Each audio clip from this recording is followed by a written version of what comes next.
Oriente Médio em Revista. Um panorama do noticiário sobre o que acontece nos países da região. Apresentação de Júlia Caldas e André Lobão. Comentários de Bruno Lima Rocha. Ao vivo, no canal do jornal O Coletivo no YouTube.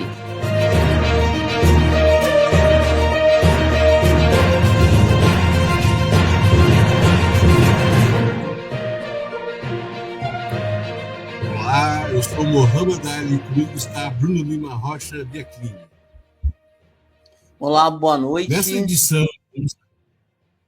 Nessa edição, vamos acompanhar os últimos acontecimentos sobre o genocídio em Gaza e a situação geopolítica do Oriente Médio. Na entrevista especial, vamos conversar com Mansur Salum, acadêmico de odontologia, secretário de Relações com os movimentos sociais da FEPAL, coordenador regional da RNEAP e secretário da Frente Palestina de Libertação de Santa Catarina. Lembrando que quem nos acompanha, que agora estamos no Instagram, @Oriente Médio em Revista.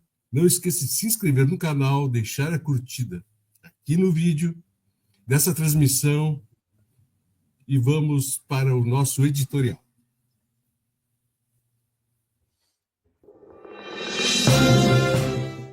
Agora, no Oriente Médio em Revista, editorial.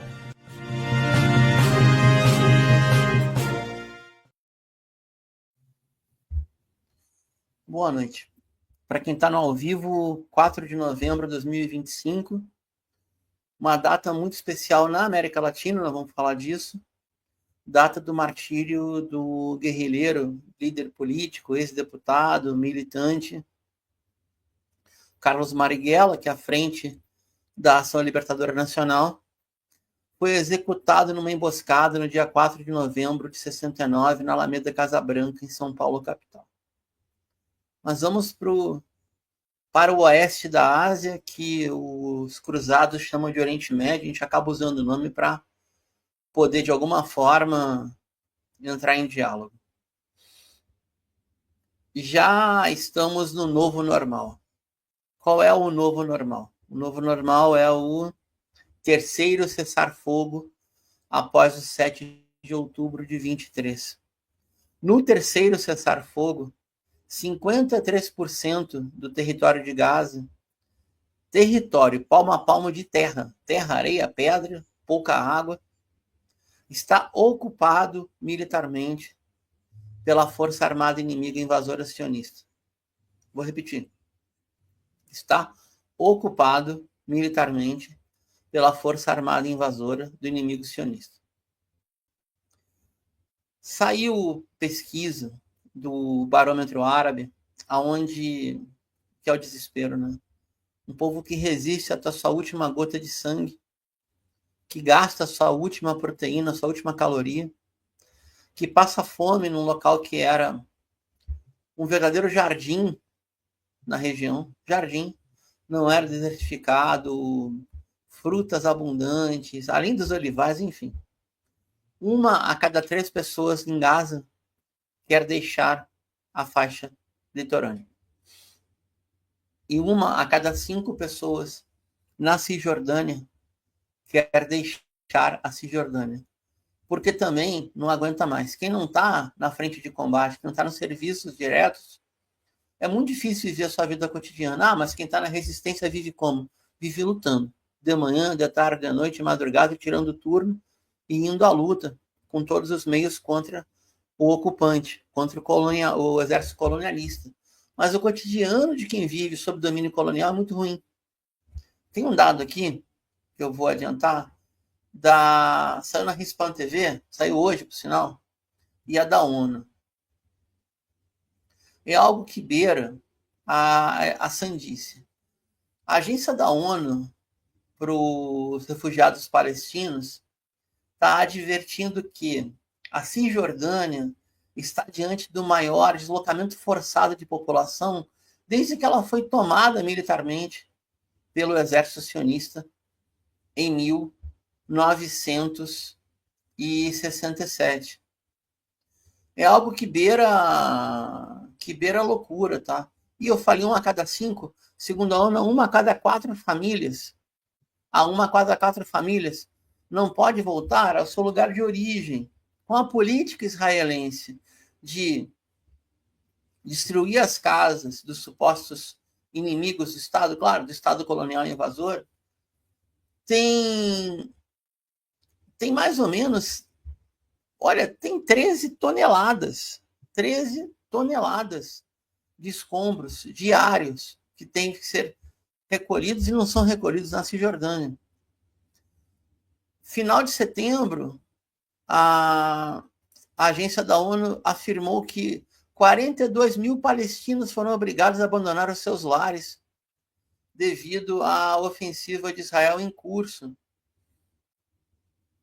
E a agência está brindando, meu Deus do céu, está brindando apoio, sabe-se lá Deus como, para 920 mil refugiados palestinos no próprio território. Isso só na Cisjordânia. Gaza, a estimativa de mortes diretas e indiretas, ela é algo que beira o absurdo. Os números oficiais hoje estão em 68 mil pessoas. É muito mais. Mas é muito mais. E aí a gente faz a pergunta. Eu vou encerrar o tutorial com isso. Cessar fogo de quem para quem? Israel bombardeia Gaza quase que diariamente, estando sob cessar-fogo. Então, por que bombardeia? Em havendo cessar-fogo e bombardeando, não é crime de guerra? É crime de guerra. Em bombardeando, ao bombardear a Síria, onde ela não tem uma guerra declarada, é um crime de guerra? É um crime de guerra. Ocupar o território, ocupar o território ao sul é o crime do crime. Bombardear o sul do Líbano, cessar fogo, a trégua no Líbano foi em novembro do ano passado, 11 meses. Bombardeia o sul do Líbano, na faixa contígua de 25 quilômetros do rio Litani até a parte superior, todo santo dia. E aí, pelo menos, para encerrar nosso editorial, tem a boa notícia dos últimos 7 dias. Vejam só que inusitado. E aí a gente pode até, depois disso, compartilhar a tela. Eu não quero falar de mim, mas meu caso é o caso de vários. E em janeiro de 2019, depois de muito relutar, porque eu sabia que ia ser uma via crucis, por memória familiar, pedi o passaporte libanês. Ele não chegou até agora. Tem mais de 6 anos. Todos os recursos foram colocados. Como eu, temos milhões de pessoas no mundo. Milhões de pessoas no mundo. Milhões de pessoas nesse país que adorariam aportar um pouco para ajudar a reconstruir o Líbano e buscar uma cidadania simbólica, até para reivindicar a pertença à Grande Cananéia, porque é uma forma de preservar o país. Mas vejam só. Falei isso por quê? Porque, em tese, o presidente que eu quero ter como presidente não me quer, e há muita gente também, não é que não queira, é porque o inferno sectário não permite, resolveu virar presidente. E é um general de exército, Youssef Aoun, por sinal, apoiado por consenso por todas as forças. Resolveu, finalmente, afirmar o seguinte: se alguém está sentado, senta, por favor. Se alguém não está em pé, senta, porque isso é muito sério. O general disse: o exército libanês tem de dar combate ao invasor israelense. Mas, meu Deus, que novidade! O exército nacional tem que defender o território do país a qual ele pertence. Eu não entendo mais nada. Por que isso está acontecendo? Porque se não fosse o Hezbollah, vamos botar um pingo no i. Quando eu falo Hezbollah e as forças que estão coordenadas com o Hezbollah, ou estava até pouco tempo atrás, a chamada resistência libanesa, esta faixa que Israel bombardeia, dia sim, dia não também, ao sul do Líbano, seria um estado tampão de formação de milícia pró-sionista, com os dejetos da liderança maronita. Tem liderança maronita muito boa. O próprio Aoun é um cara que dá para tolerar, é um cara de consenso. Tá? Mudou muito isso. Mas o pior do pior do pior da Guerra Civil de 58 e da Guerra Civil de 75-90 estaria ocupando o sul do Líbano. e foram expulsos à bala pelo Hezbollah. Bom, se o Hezbollah não está na fronteira sul, quem está? Bom, se não é o Exército Nacional, quem será? Então vejam só, estamos diante de um paradoxo. Um país que ainda se sustenta por um fio tem o seu presidente dizendo que o Exército Nacional tem que defender o seu território. Ainda bem. E a Palestina, sob cessar-fogo, é bombardeada quase diariamente. Bombardeada em Gaza e com remoção forçada na Cisjordânia. Essa é a realidade. Não tem como esconder, não tem como mascarar. E a partir da realidade dura, nua e crua, a gente pode conversar, analisar e fazer força do lado de cada Atlântico da diáspora para mudar. Obrigado, bem-vindo, Mohamed. Temos convidado. Vamos lá, gente. O programa está andando. Ele está um pouquinho atrasado, mas já deve estar entrando. Mas eu quero comentar Entrou já. Tem 4 editorial. pessoas aqui, ó. Bem-vindo, obrigado. Oi, o Lucas está aí, tem um monte de gente aí. Mohamed, você quer comentar algo antes do amigo entrar? Sim, sim. Sim, bem-vindo, Lucas, Jornal Clandestino, né? Nosso companheiro, camarada, né? Bom, nada, já se esperava isso, né? Do cessar-fogo ao modelo israelense, norte-americano, só vale para um lado, para o outro lado, né? Tá livre para cometer as atrocidades. O bombardeio que fazem aos nossos irmãos libaneses é diário, né? Matam, martirizam muitas crianças diariamente através de drones, né? Bombardeios e tudo mais. E Gaza, né?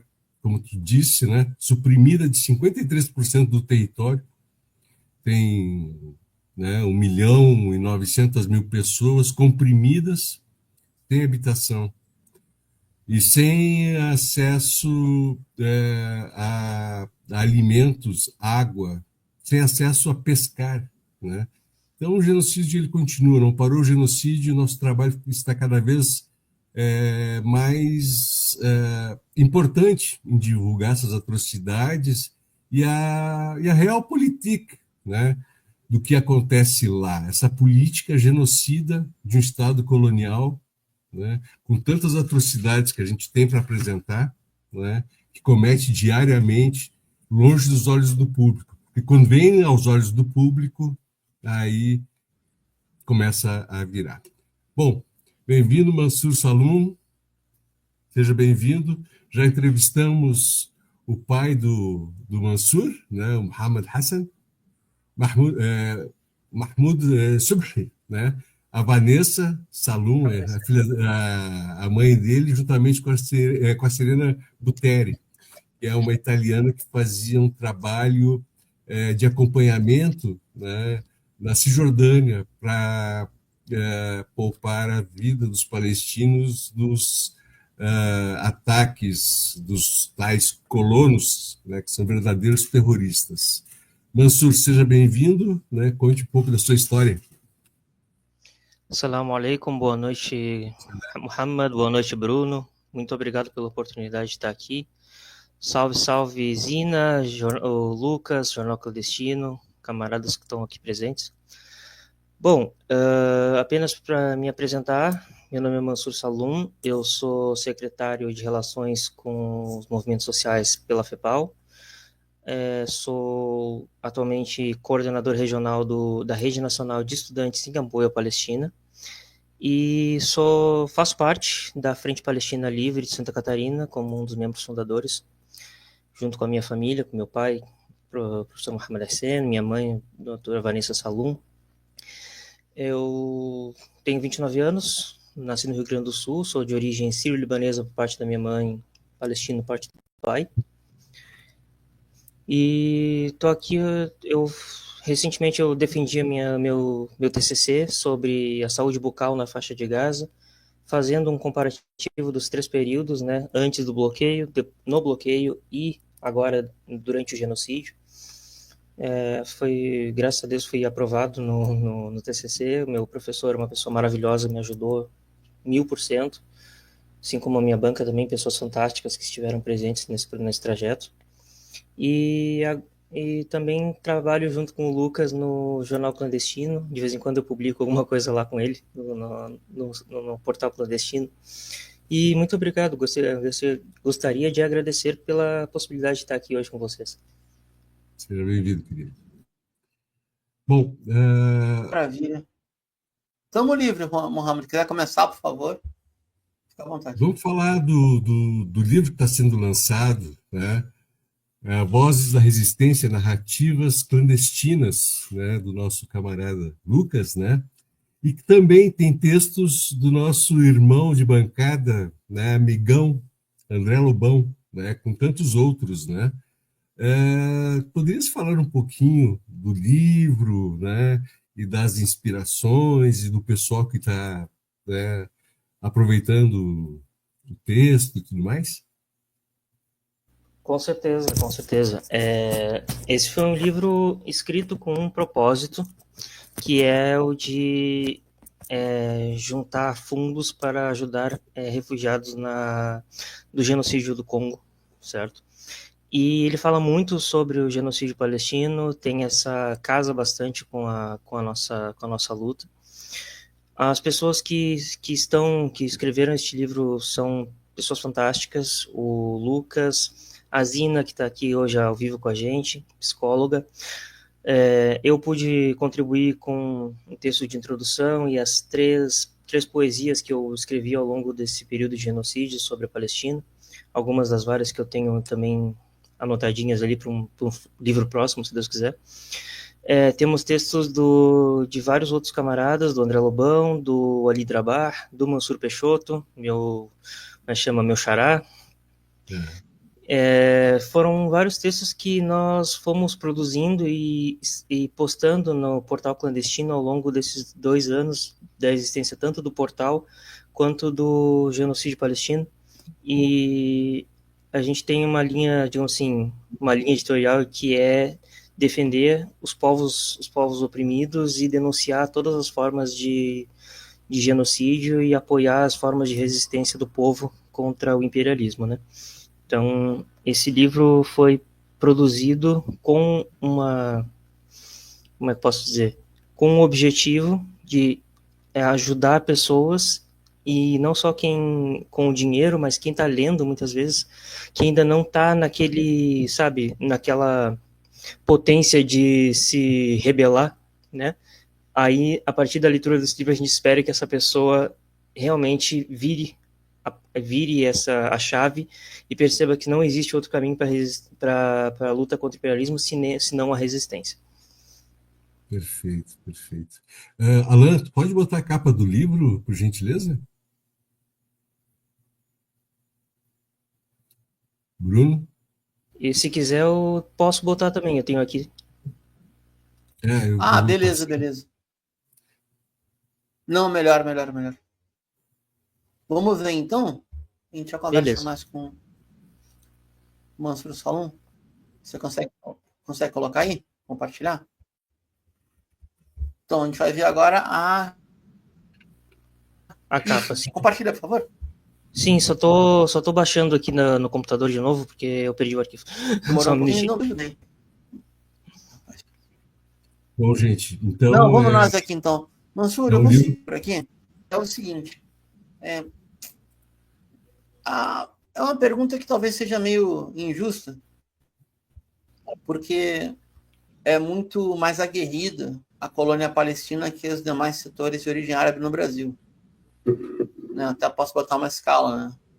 Essa massa libanesa solta por aí, um número menor de sírios ou sírios libaneses e famílias palestinas muito aguerridas, mas tu vê dificuldade em conversar com teus pares, pessoas com menos de 30 anos, que nascidas no Brasil? Eu sei que tem agora o 7 de outubro, mas que não viveram a primeira intifada, não viveram a segunda intifada, não pegaram a época áurea da OLP. É difícil essa formação, ela vai por onde? São 2 perguntas numa só. Você tem dificuldade por onde vai a formação interna mesmo? Olha, para te falar a verdade, Bruno, sim, tá? Isso é uma realidade. Só estou tentando botar aqui, eu botei a página, a capa do livro, mas não está apresentando. Deixa eu tentar botar de novo aqui. Não, tudo bem, vamos conversando, depois a gente faz isso. Livro de novo. Tá bom, então. Beleza.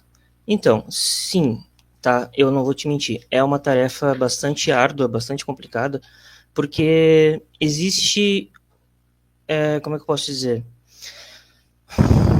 O capitalismo, ele nos obriga a pensar apenas, né, no momento presente.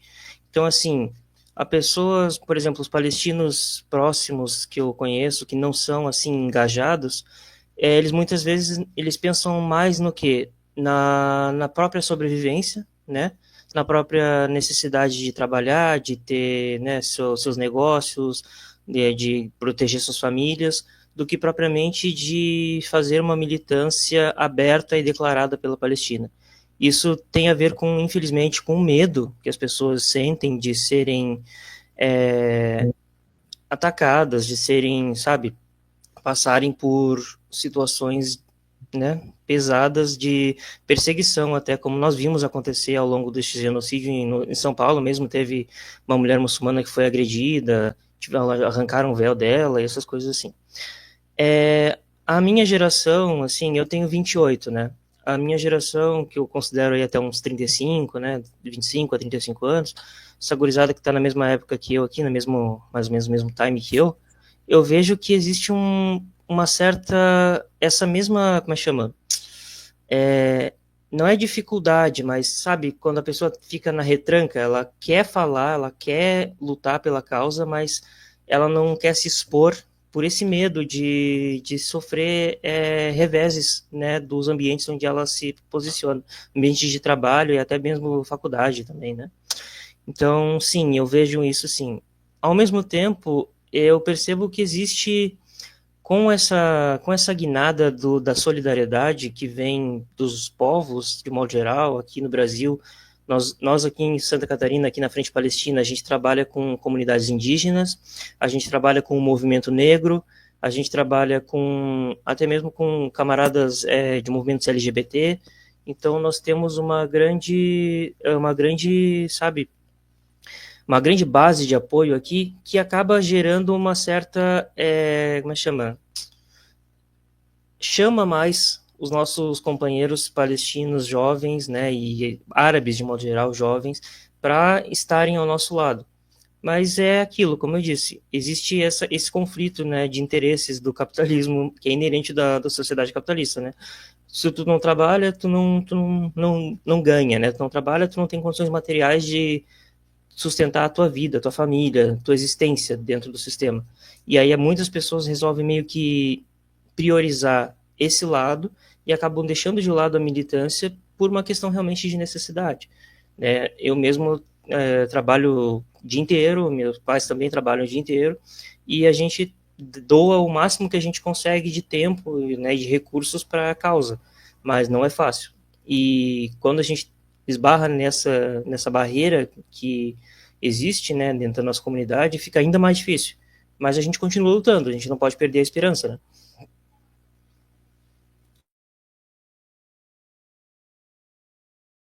Opa, Mohamed caiu. Vou eu de novo aqui. E Mansur, vamos agora para uma parte um pouquinho mais institucional. Eu até estava no último congresso na FEPAL, aquele realizado na Barra Funda, em São Paulo, São Paulo capital. Mas já entrevistei vários diretores, aliás, entrevistei o Alide hoje, novamente. Queria entender um pouco qual é a tua tarefa na diretoria e quais são as atividades em si. Por favor.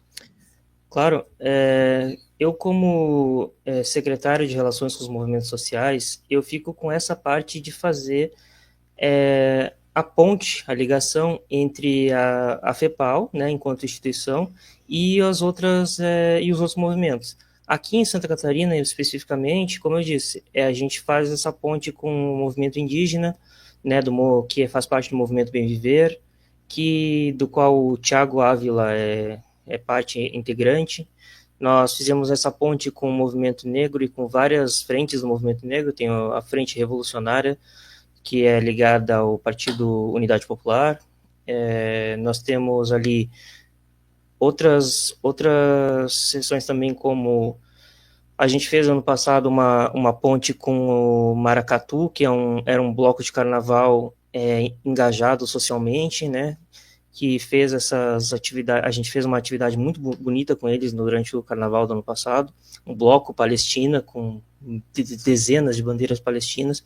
Então, a minha função é fazer essa ligação entre os companheiros da FEPAL, meus companheiros da FEPAL, com essas entidades, as entidades estudantis, as entidades acadêmicas, né, as universidades também, atuando como coordenador ali da Rede Nacional de Estudantes. Eu faço também esse confrontamento direto com as universidades também. A gente está com o nosso manifesto ainda aí rolando pelo fim das relações com as universidades israelenses. Então, essa é a minha função, sabe, fazer pontes, construir pontes da FEPAL e do movimento palestino com os outros movimentos. Mansur, a gente... Maravilha. Eu tenho falado já há mais tempo, né, que a Palestina ela vai se tornar economicamente viável, né, e aqui tem algumas alterações já acontecendo, né. O cofundador da Ben Jerry's lança sorvete de melancia palestina.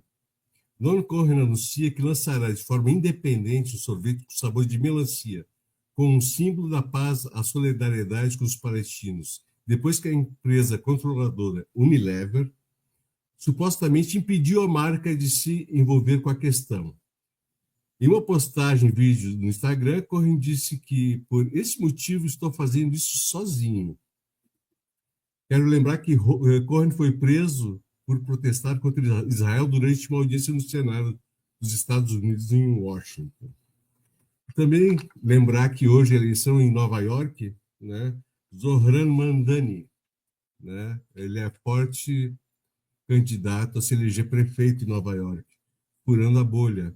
Então, estamos começando a ter representação em mercado e representação política, né? Inclusive, uma conferência judaica do Partido Republicano muda o foco com o combate ao antissemitismo dentro do partido. Segundo eles, tudo que se é contra o sionismo ou contra Israel é antissemitismo.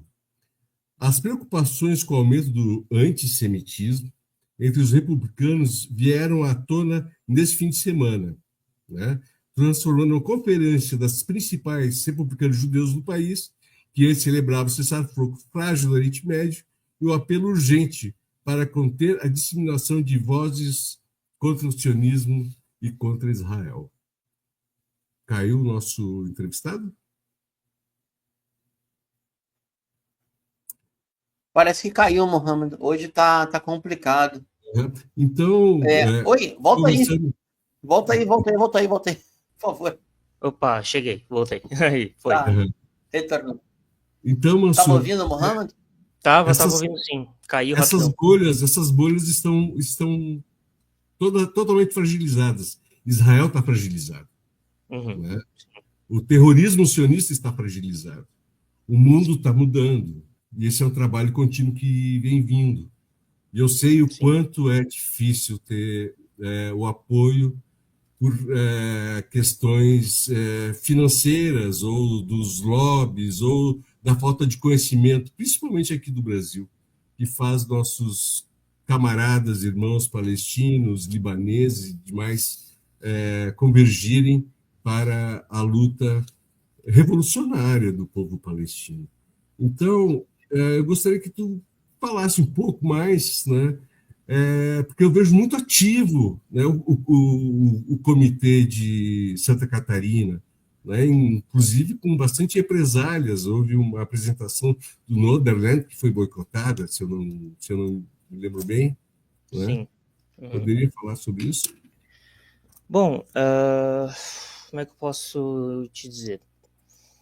Aqui em Santa Catarina, na verdade, a gente tem uma maior liberdade de atuação, certo? Porque, embora seja um estado que tenha realmente problemas com uma grande quantidade de apoiadores de extrema-direita e pessoas xenófobas e tudo mais, nós temos aqui muitas pessoas que são, por exemplo, de direita, mas que apoiam a causa palestina, mesmo que de maneira mais, digamos, discreta, né? E nós temos uma esquerda que, embora hoje esteja lutando pelo seu espaço dentro dentro da narrativa, dentro do movimento palestino, não, aliás, dentro do campo político do Estado, é uma esquerda muito ativa, muito forte, e infelizmente não tão coesa, mas quando se trata da questão palestina, existe uma coesão muito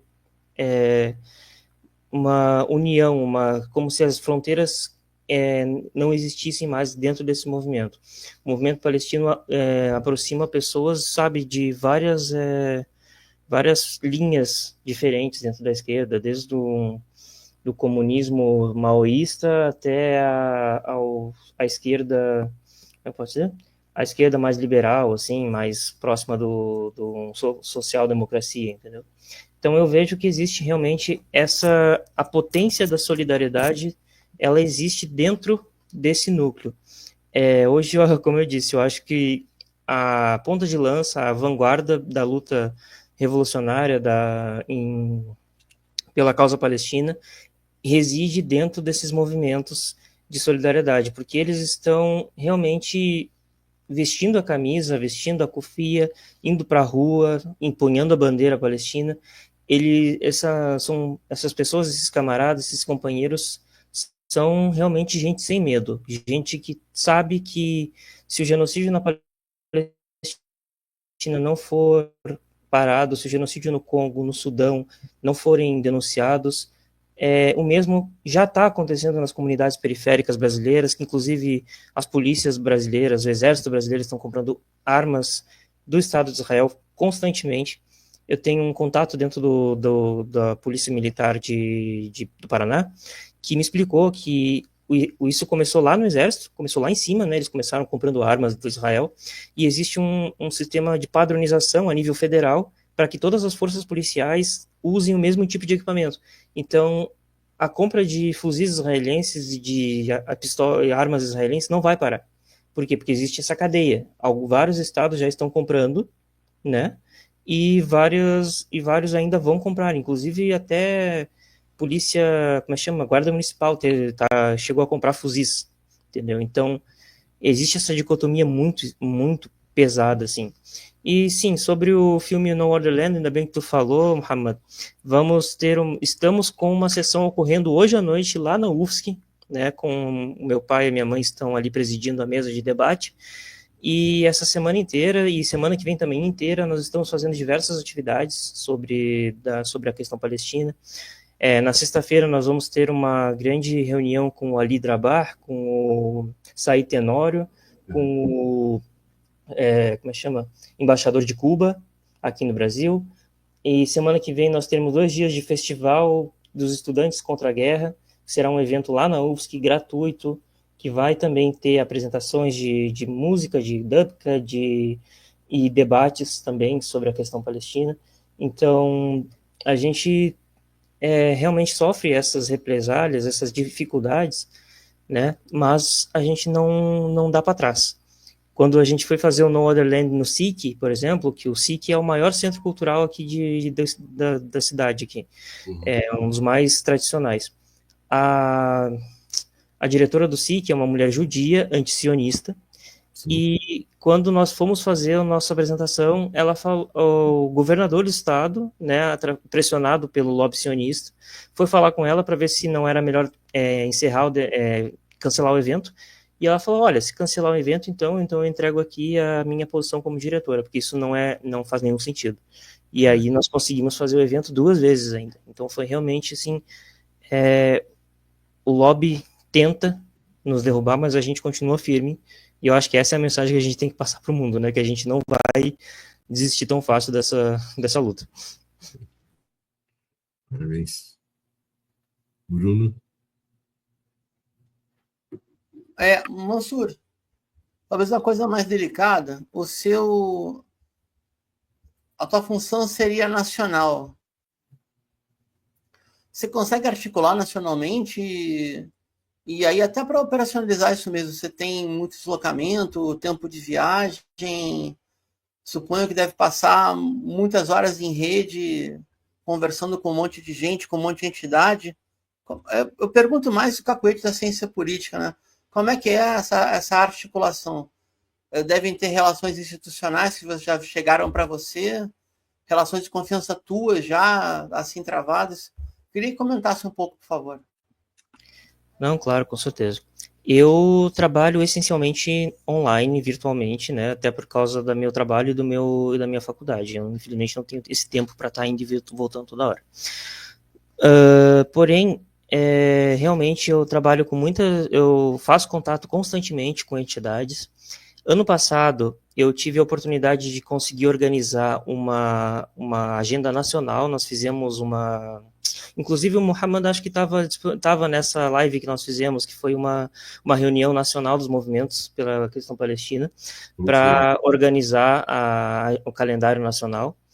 E eu estava assim, além de estar na FEPAL, em outros movimentos, eu ainda faço parte de algumas atividades a nível nacional, porém, neste momento, por causa das minhas funções na universidade, principalmente, né, eu saí um pouco desses grupos. Eu estava em mais de 10, 15 grupos.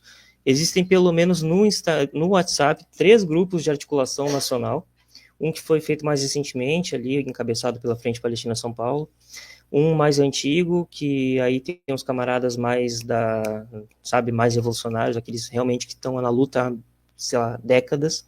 E um outro também que aí vai com alguns companheiros que são aqui de Santa Catarina também, como a camarada Silvinha Grando, como Pedro Batista, lá em Brasília. Esses companheiros que estão assim também na luta de solidariedade também há muitas décadas.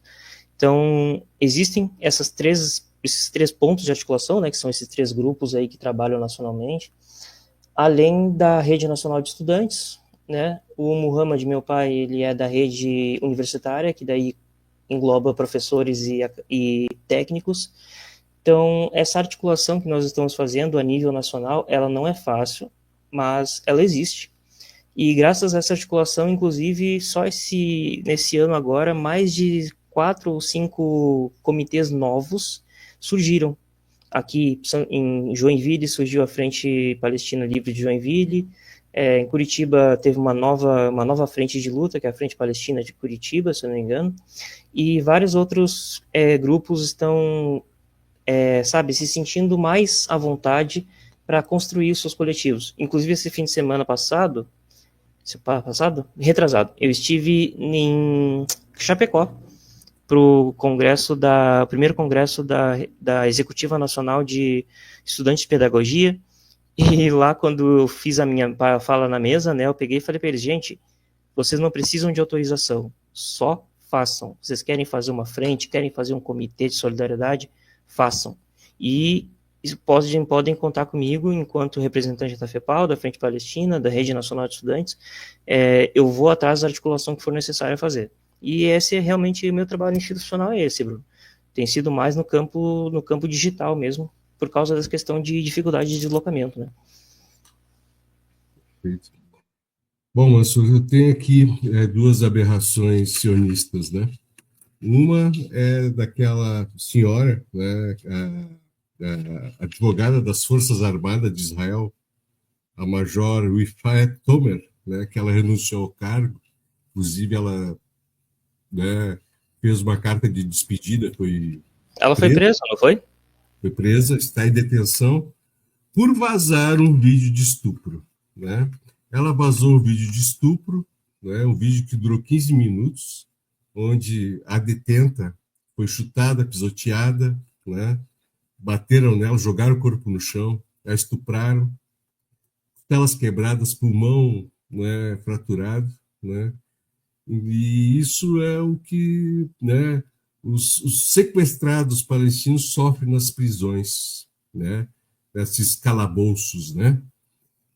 E uma das coisas que os sionistas eles estão lamentando, né, é que se o Mandani ganhar em Nova York, que vão perder 330 milhões de dólares de fundos de pensão que investem em armas e pensões. Quer dizer, fundos de pensões, só da cidade de Nova York, 330 milhões investir em presídios e armamento, né? Por que não investe em fundos americanos, em fundos japoneses, em fundos canadenses, em fundos brasileiros? Estou falando de uma só cidade. Os bilhões que se investem em Israel, né?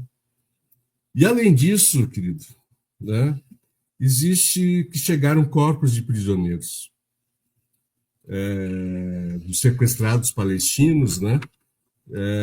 Colocados nessas masmorras onde fazem essas loucuras, essas torturas, os estupros, né?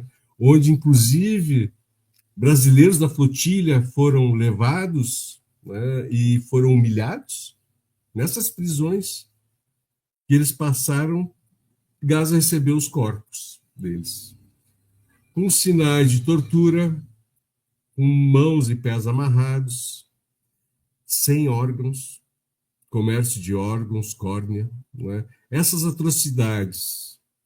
Não só isso, né? Como até hoje não liberaram a entrada da imprensa internacional em Gaza. Porque quando liberar a entrada da imprensa internacional, não tem rasbara que vai segurar qualquer coisa. Dentro do meu ponto de vista, né, Israel está caindo pelas tabelas. Está chegando a hora, né, o momento, né, já nesses 2 anos a máscara, né, do sionismo caiu e tudo que eles fazem há mais de 100 anos com os palestinos aflorou, né, e está chegando, né, essa luta, os sinais de vitória. E para isso, sim, a gente precisa dos nossos comitês mais ativos, né, dessa forma tão linda que Santa Catarina adota e luta, né?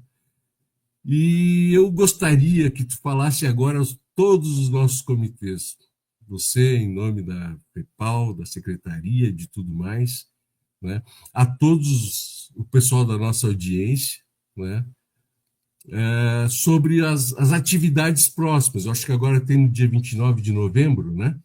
Atividade de todos os comitês do Dia Internacional de Solidariedade ao Povo Palestino, né?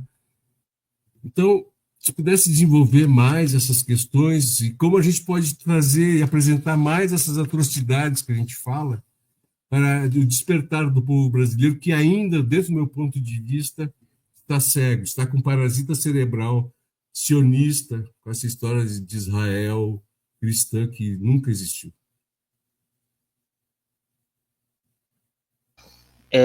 Eu vou tentar listar os que eu conheço, com quem eu consigo conversar mais ativamente, tá? Começando aqui em Florianópolis, é a Frente Palestina Livre de Santa Catarina. A gente também trabalha com a Frente Palestina Livre, a Frente Palestina Livre de São Paulo, que é bastante forte, tem uma tradição muito grande já. Tem a Frente Cearense de Apoio à Resistência Palestina. A Frente Gaúcha, que foi uma frente que surgiu no período do genocídio, também bastante ativa lá em Porto Alegre. A Frente Palestina Livre de Tijucas, essa é uma recente aqui em Santa Catarina, que surgiu agora recentemente, nesse período agora, desses últimos meses. Temos a Frente Missioneira de Apoio ao Povo Palestino, a Frente Palestina Livre de Joinville. Sim, calma mesmo. Minha irmã apareceu, desculpa. A Frente Palestina Livre de Joinville. A Frente Brasileira pela Palestina é essa frente que eu falei, que é uma frente nacional, da qual eu construí junto com vários camaradas ali. Depois eu acabei me retirando por causa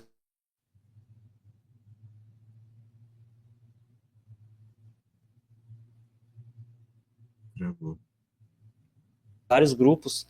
E aí, quando tu vê esses grupos, parece que alguns desses grupos conseguiram se unificar em torno da Frente Palestina Livre do Paraná.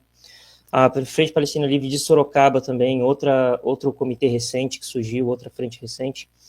Eu tô aqui abrindo aqui, tô vendo a minha lista, tá, gente? Tem bastante, como vocês pediu, tem bastante para citar. A Comitê Mineiro de Solidariedade ao Povo Palestino, eu queria saudar esses companheiros, porque, olha, eu não tenho palavras para descrever assim o que eles têm feito pela causa desde o começo, estão ao nosso lado desde o início, lutando, sabe? E o trabalho deles é muito bonito. O Comitê contra o Apartheid na Palestina de Bauru também é outro comitê bem forte ali naquela região. Temos o Comitê de Estudantes de Solidariedade ao Povo Palestino da USP, né? E é bom falar desse, porque a pressão deste comitê fez com que a USP rompesse relações ali com as entidades universitárias sionistas. De Haifa, né? Isso. O Comitê de Alagoas, se o meu camarada Eric estiver online, Eric Memória, ele é um dos fundadores,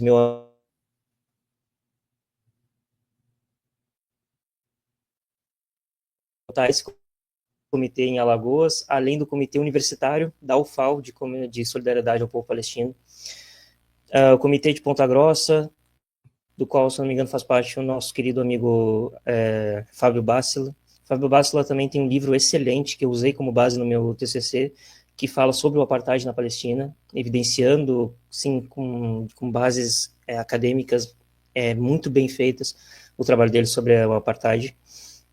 Né? Tem um que eu gostaria de falar também, Palestina Livre de Goiás, Comitê de Solidariedade ao Povo Palestino de Goiás, sim, também bastante ativo. O Comitê Palestina do Distrito Federal, esse comitê é um daqueles comitês já que está aí há muitos anos na luta, assim como o Comitê de Solidariedade à Luta do Povo Palestino do Rio de Janeiro, é outro comitê que está há muitos anos na luta também. De Niterói. Sim, de Niterói. O Comitê Baiano de Solidariedade ao Povo Palestino, esse também foi um dos que surgiu recentemente. O Comitê Palestina Livre de Lages, que também é aqui em Santa Catarina, um comitê, assim, formado por pessoas de muita boa índole, pessoas muito bacanas, sabe, assim, gente que num lugar onde que é muito conservador, que é muito à direita, eles tiveram essa coragem de montar esse comitê lá. Deixa eu ver, o Comitê Potiguar, um comitê novo que também surgiu nesse contexto aí do genocídio. Então, como eu falei, né, gente, comitê e Frente Palestina tá assim, ó, pipocando por todos os lados. E isso para nós é uma felicidade muito grande, né, porque mostra que as pessoas realmente não aceitam essa condição de genocídio, essa condição de apartheid, e mostra como é que a gente fala, a intersecção entre as nossas lutas, né, que da mesma maneira que os indígenas lutam por direito à sua terra ancestral, os palestinos estão lutando pelo seu direito à terra ancestral, da mesma maneira que os afrodescendentes brasileiros estão lutando contra o racismo, contra a violência policial nas periferias, o povo palestino está constantemente passando pelas mesmas dificuldades, as mesmas armas que matam o povo palestino, matam o povo pobre na periferia, né? E realmente é muito, muito bonito a gente ver que existe essa intersecção entre nós, embora não seja uma intersecção feliz, é uma intersecção que nós precisamos falar. Tu falou ali da questão do estupro, né? Dos prisioneiros, né? Eu chamo de reféns, né? São os reféns palestinos nos campos de concentração israelenses. É chocante pensar que essas pessoas saíram a público essa semana agora né, de máscara, é claro, mas para se defender dessa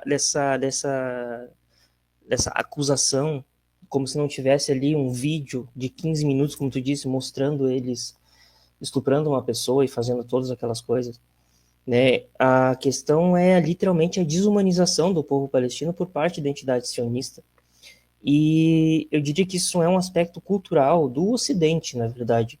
Porque se a gente for parar para pensar e analisar friamente o que nós temos de produção cultural no Ocidente, né, principalmente saindo dos Estados Unidos, o que a gente mais vê é a exportação de cultura de violência.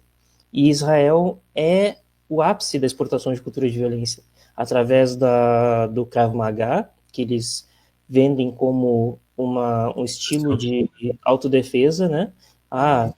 Né? Que eles usam como estilo de autodefesa, dizendo que foi criado para que os israelenses não sofressem outro holocausto. Essa é como chama? Meu Deus, me fugiu a palavra. A frase de efeito, né, dessa modalidade não esportiva de luta. através da venda de armas, através de venda de sistemas de inteligência. Empresas israelenses, softwares israelenses foram usados durante o governo Bolsonaro para espionar opositores políticos, que foi o caso da BIM Paralela, até aqui em Santa Catarina também teve. Então, essa cultura de exportação de violência, ela está, como é que eu posso dizer? Ela está no nosso dia a dia. Então, de repente, faz sentido para algumas pessoas defender que o corpo de um ser humano possa sofrer abusos sexuais e físicos com base no fato de que ele é terrorista, ou ele é apoiador de terrorista. Sabe, quando Santa Catarina comprou armas, fuzis israelenses, né, a gente fez uma denúncia, né, falamos, não, que isso é um absurdo, que não sei o quê. E aí, quando tu ia ver os comentários na publicação que falava sobre isso, que é de um portal bastante grande que tem aqui em Floripa, inclusive esse portal recebeu muito dinheiro do governador e do prefeito aqui da cidade, ambos do partido do ex-presidente, as pessoas falavam, devia usar essas armas aí nesse povo pró-Palestina lá da UFSC. Então a gente tá num cenário em que as pessoas estão desinibidas de defender assassinato, de defender a morte de pessoas que pensam diferente dela. E a gente já viu isso antes, né? E não faz tanto tempo assim que a gente viu isso acontecer. Só que para nós que estamos aqui no lado, entre aspas, ocidental do mundo, parece um absurdo. Só que toda vez que a gente olha para a Palestina, a gente percebe que para eles isso é constante e frequente. Né? Se a gente pegar aquele livro excelente do historiador palestino, 100 anos de guerra na Palestina, o Rashid, se não me engano, Khalid Rashid, esse livro mostra que a campanha armada contra o povo palestino, ela nunca parou. Ela só teve fases, mas ela nunca parou. Então, essa cultura de violência contra os corpos palestinos e que se traduz no Brasil contra os corpos dos pobres pretos na periferia, dos indígenas nas suas comunidades, ela precisa ser barrada de algum jeito, né? E a existência desses comitês, vários comitês, nos faz, né, ter esperança, né? Não falei de alguns aqui, tipo o Comitê Palestina Livre de Cascavel. Nós temos a Sebrapaz, os companheiros da Sebrapaz, o Kiko, nosso companheiro também, que está sempre ali com a gente desde o início também lutando pela, né, que o Sebrapaz é o Centro Brasileiro para a Paz, se não me engano. Então, realmente tem ver que existem todas essas entidades lutando por uma mesma causa, traz esperança de que a gente pode fazer algo mais pelo povo palestino e pelo nosso próprio povo aqui no Brasil, né? Beleza, Bruno? Maravilha. Mansur, a gente está perto já de 22 horas, é nosso teto, né? Pergunta que eu queria fazer seria talvez um pouco mais delicada, mas dava para entrar nisso, né? A gente até agora falou da campanha pró-Palestina, que é muito importante, mas existe algum esforço, é a pergunta mesmo, é uma dúvida, né? Por parte de ti, da federação, da diretoria, além da questão jurídica de desmentido de fake news, desmentido de... Assim, esse combate quase que de formiga à desinformação, tem um esforço semelhante a isso?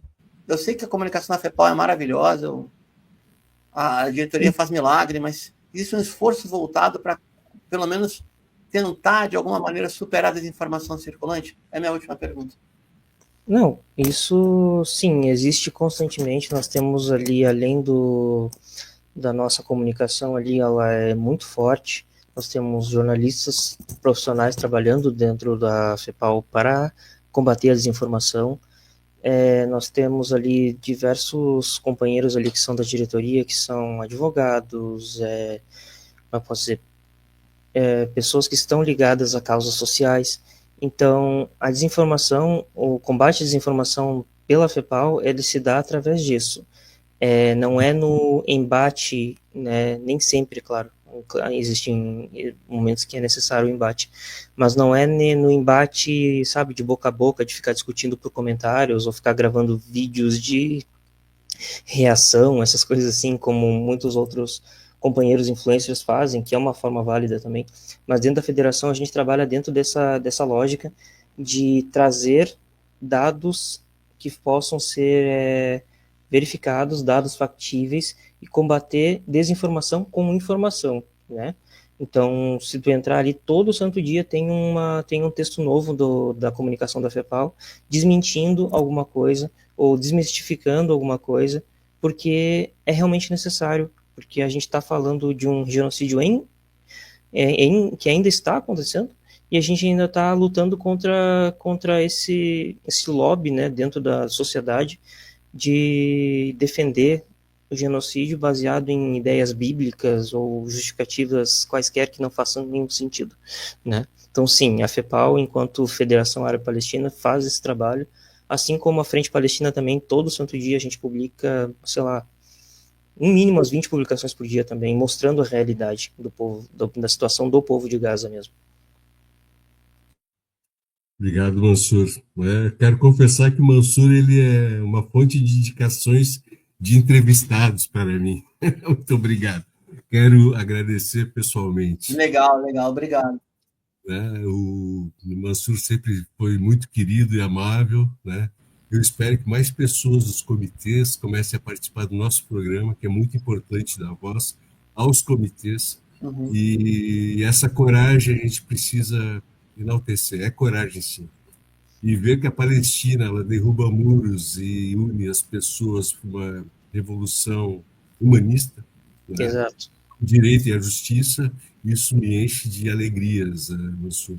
Eu gostaria, tem um livro em mãos, ou alguma coisa, alguma capa para mostrar, porque, gente, vamos divulgar esse livro, vamos fazer a pré-venda, ter a pré-venda no lado clandestino, né? Isso, a pré-venda ela já está rolando até finalzinho desse mês agora, se não me engano, até dia 20. Mas para quem não puder comprar o livro físico, o livro já está disponível no portal clandestino, por R$10, é um valor simbólico realmente, mas como eu disse, ele tem esse objetivo de ajudar, né, de enviar dinheiro para pessoas que estão realmente necessitando. Eu vou tentar compartilhar com vocês aqui a capa. Deixa eu ver se eu consigo. Consigo. Deixa eu ver se aparece aqui. Vocês estão vendo? Não. Não? Que eu botei para compartilhar aqui, deixa eu ver. É porque, como eu não sei, eu acho que eu não recebi os direitos de administrador para poder Sim, compartilhar. Da mesma forma. Deixa eu tentar uma coisa diferente, então. Eu tenho... Isso. Eu tenho um arquivo no celular, fica mais fácil. Isso. Obrigado, Mansur. Deixa eu pegar aqui. Obrigado, hein? Lembrando que o Jornal Clandestino é do nosso amigo Lucas Siqueira, como editor, né? Faz um esforço absurdo. O André Lobão, que é nosso colega aqui de bancada, hoje não pôde estar porque pegou um pescoção no trabalho. Para quem não é do meio, pescoção na gíria jornalística é quando a coisa vai longe. E hoje acho que a situação lá foi longe, lá no Sindipetro RJ. Isso. E tem muito mais gente que participa e contribui de uma forma muito, muito, muito dedicada. Olha aí. Peraí, deixa eu tirar um pouquinho mais de distância, só que tá... a câmera ela tá com uma... Não, tranquilo. Deixa eu só ver se eu consigo tirar esse efeito aqui. Espera minha câmera. Beleza. Mansur, tudo bem. A gente... Aqui, ó. Não tem problema. Pessoal, perfeito. Gente, vocês têm acesso ao livro no Instagram, @oclandestino, né? Voz da Resistência. Isso. Exatamente. Eu vou jogar aqui na nossa conversa aqui para eles o link do jornal. Aí, ó. Deu agora. Maravilha. Isso aí. São 260 páginas de muito conteúdo, muito bem elaborado pelos nossos camaradas. Assim, é realmente um trabalho excepcional. E a gente fica muito feliz em compartilhar com vocês todos esse trabalho. Tá aqui o meu. Eu tô mostrando a minha tela. Essa é a minha tela, gente. Foi mal. Opa, deu certo agora. Maravilha, então. Deu certo. Deixa eu tirar aqui. Pronto. Acho que a gente vai para os encaminhamentos finais agora, né? Isso. Estamos fechando.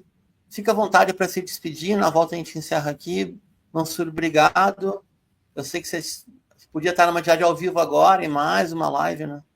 Eu particularmente sempre penso que entre estar numa atividade presencial e estar numa transmissão, entrevista, live, sempre melhor estar na presencial. Então, obrigado de novo pelo prestígio. Obrigado pela noite de hoje. Palavras estão contigo. Perfeito, então. Eu gostaria de mais uma vez agradecer pela oportunidade de estar aqui com vocês hoje. É uma grande honra para mim. Dizer que a gente vai continuar batalhando, isso não vai parar agora. Que todas as pessoas que ainda não se rebelaram, que ainda não se levantaram, que se levantem e não tenham medo de se levantar, porque nós precisamos de vocês. Não a Frente Palestina Livre, ou esse comitê, ou aquele comitê, não. O movimento palestino precisa de pessoas que têm coragem, como vocês disseram. E aproveitar para fazer aquele merchan rapidinho, né, gente? Já que estamos aqui, falar o livro, Narrativas Clandestinas, está em pré-venda no Clube de Autores e está no site do Jornal Clandestino a R$10 a versão digital. Falar também que nós estamos com o abaixo-assinado da Rede Nacional de Estudantes ainda aberto, ele pode ser assinado por qualquer pessoa, está lá no Instagram da Rede Nacional de Estudantes, rneap.brasil. Convidá-los a conhecer o trabalho da FEPAL, para quem ainda não conhece. E uma última coisa, eu gostaria de anunciar aqui novamente, né, para quem é daqui da região de Santa Catarina, Florianópolis e região, o nosso evento que nós vamos fazer nessa sexta, apenas mostrar o card para vocês aqui. Deixa eu ver se aparece. Aí. Não, deixa eu ver. Tá aqui. Deixa eu colocar na mesa ali. Isso, obrigado. Aí, ó. Palestina Livre, Outro Mundo Imprescindível, junto com o pessoal do Portal Zacato, né, os camaradas dos sindicatos aqui da região, com a Lidrabar, com nossos companheiros aqui, o Said Tenório, com a minha mãe como fala inicial. Se para quem não puder participar, a gente vai tentar transmitir essa mesa ao vivo, tá? Através do Portal do Zacato, e convidar todos para continuar ingressar nessa luta com a gente, quem ainda não ingressou, quem ainda não entrou nas linhas de combate. E mais uma vez, muito obrigado pela oportunidade, eu desejo a todos uma excelente noite. Wassalamu alaikum. Alaikum salam. Obrigado. Essa edição do Oriente Médio Revista fica por aqui. Esperamos em nosso próximo episódio aqui no canal. Nosso programa conta com a produção técnica e jornalística de Alan Camargo, André Lobão, Bruno Lima Rocha, Christopher Della Lama, Juan Carvalho e Júlia Caldas. Aproveitando para convidar vocês que nos assistem a curtir e acompanhar nosso programa em suas redes sociais e também deixar um like aqui no vídeo dessa transmissão. E a quem quiser colaborar com o programa, nosso Pix está aí na tela. Lembrando que o Oriente Médio Revista está também no Instagram. Nos siga no @Oriente Médio Revista. É importante dizer que nosso programa é transmitido de forma simultânea nos seguintes canais: Oriente Médio Revista, O Coletivo, A Voz Trabalhadora, Canal da Geopolítica e Brasil de Fato, Rio Grande do Sul. E também aos sábados nos canais da Revista Fórum e no GGN. O Oriente Médio Revista é uma realização do Instituto Cultural, Comunicação e Educação Popular, ICEP. Boa noite e até a próxima. Boa noite, gente. Obrigado. Obrigado, Alan.